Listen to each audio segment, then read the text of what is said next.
It would mean a real awful lot to win Paddler of the Year. I understand that so many people have put in so much effort and work in their own right. To come out on top of the rest of my teammates would be really special, despite what everyone else has achieved. You know, I've had a really good games this year, and I think that not to take away from anyone else, but it would be a really, really cool honour. It's been an incredible 12 months. I think, you know, coming away with 2 Olympic medals and obviously the title in the Women's C1 was extremely special. It was a long season and quite a unique season because we've never had a World Championship, a World Cup season and the Olympics in the same year. So to come away with a major title in each event is actually really cool, and I never would have predicted that at the start of the year. So it's been a phenomenal year.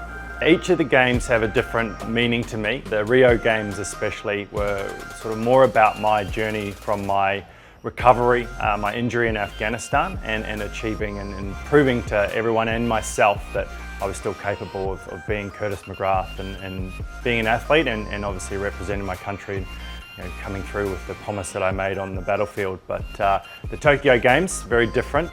You know, firstly, defending my gold medal from Rio, that was really special, but I was even more focused and pushing towards the V1 outrigger canoe medal, because that's a sport and the boat in which I actually started in para canoe, and to come through and win that was very, very special for me.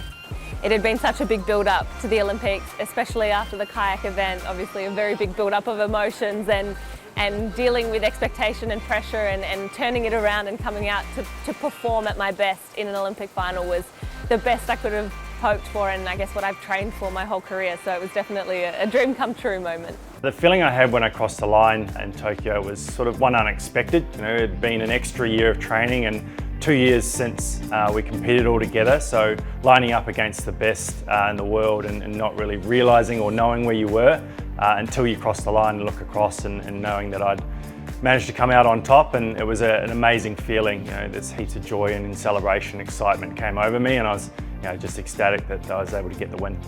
It's a big honour to be recognised in the same boat as other, sorry, pardon the pun, in the same boat, as other amazing athletes from Paddle Australia. I think we've got a really strong sport, a strong program, some amazing performances at the Olympics and Paralympics, and I'm just super proud to be part of it. So it would mean a lot to bring home Paddler of the Year, but I think, you know, it's never an individual thing. There's always a bigger team behind us, and it's a team effort. So I think it's an amazing opportunity to recognise everyone who's been part of the journey as well.